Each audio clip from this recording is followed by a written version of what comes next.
Gary Grant. I'm from Tillery, North Carolina, Halifax County, one of the poorest counties in the state of North Carolina, and part of the 1st Congressional District, which is the 4th poorest congressional district in the nation, to which Warren County is also a part of. I did my very best to get Dolly Burwell here this evening, but she just could not do it. She's still working for Congressman G.K. Butterfield. So what I'd like to do is share a few pieces of information that she sent. But first, before I do that, being here in St. Joseph's is always reminiscent from the many meetings for civil rights back in the 1960s. And some of us are telling age, but my dad always said, you have to be here to tell it. So I'm still happy that I'm here to tell it, okay?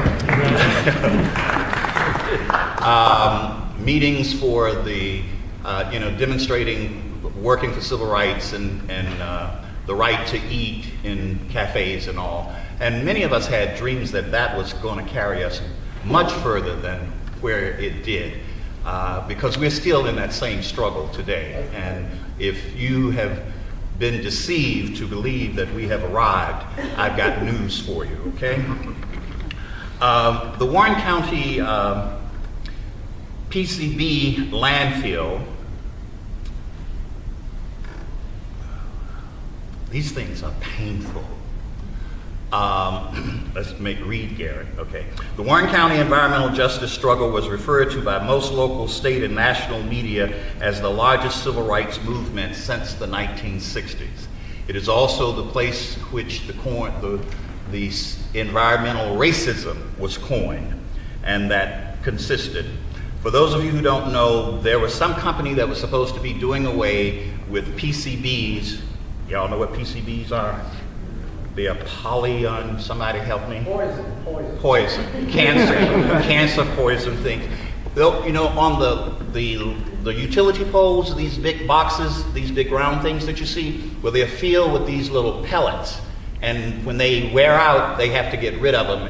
And the company that was supposed to get rid of them decided, rather than doing it properly, sprayed them along Highway 561 and 258 for numerous of miles, and the numbers are astronomical. And then once they found it out, they had to find a place to put them. And so they chose Warren County. Wonder why would they choose Warren County? Warren County was 64% black. The community of Afton was 90-some% black. People who had no real political power. So this thing about pick out the spot real quick and get it done before people wake up has been going on for quite some time. However, things like that will oftentimes wake up communities, and over 1,000 people attended community meetings in order, and the public hearing that was held by the state. There's this agency called the EPA, that's the Environmental Protection Agency, that we have, those of us most recently have changed it to the CPA, Corporate Protection Agency, that granted to North Carolina. Let me find what they granted to North Carolina. Hold on. EPA granted the state of North Carolina 3 waivers.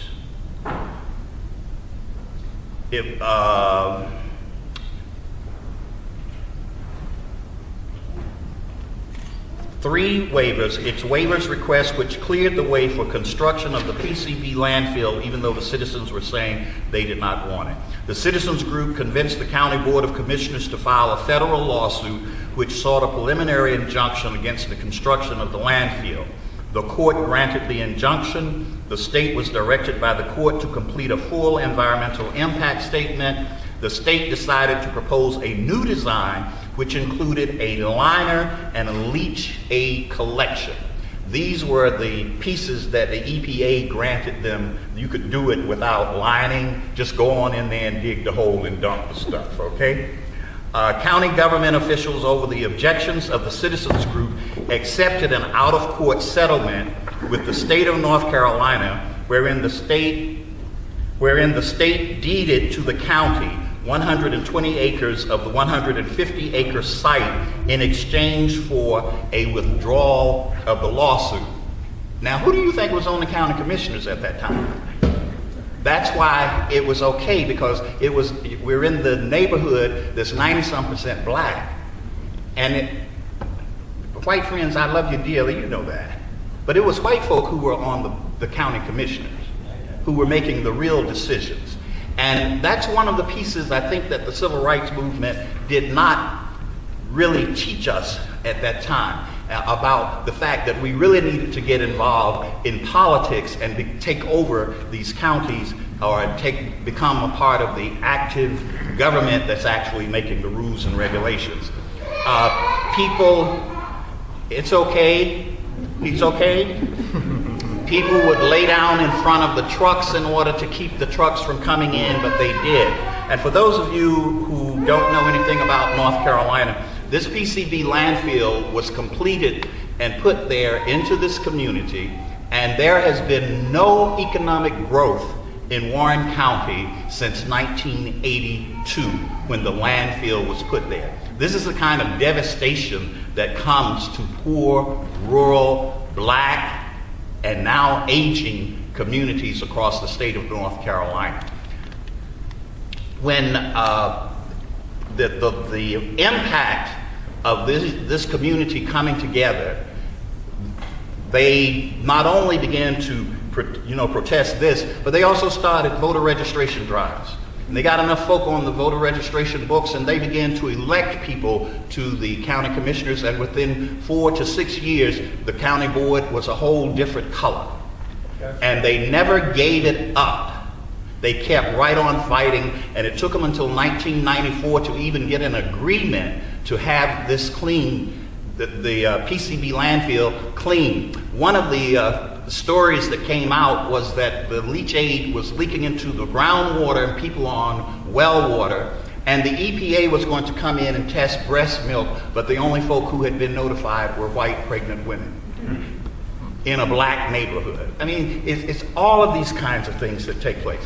But they elected county commissioners, they stood strong, they fought hard, and it also spread over to Halifax County, which is next door. We ended up suing our county commissioners because we could not elect a black person to our county board, even though we are 54% of the population. But we did. It caused us to unify there and sue the local government, and we have 3 districts and 3 at-large seats. And today we have a black chairman of our county commissioners. So it does go, but you can never back up. You can never stop. When they got ready to clean up the PCB in Ashton, they wanted to dig it up and take it somewhere else. The community said, no, if you're going to clean it up, you're going to clean it up here. And they finally, in 2004, it was cleaned up, and all of the jobs that were created around the cleanup employed people from Warren County. And this is what happens when communities come together, stay together. Warren County can boast of 2 congresspeople from their county now, former Congresswoman Eva Clayton and former Congressman Frank Balance. They can boast of having, to my knowledge, the first black woman to work in the governor's office under Jim Hunt, and that was Congresswoman Eva Clayton as well. So lots of things can be learned. This struggle is no ways over. I'm wondering how it is that we get this information to young people. That is the piece that I think needs to be addressed, because doing a one-on-one class or anything like that, and as we say, Jim said 40 years, you start counting 40 years, you begin to get an understanding of where we are. How do we keep this going? And how do we, black people especially, we're here and there's a black university right down the street, and this place is not filled. Something's wrong. Something's wrong. And people have not given their lives in order to just die and this whole movement end. Thank you very much.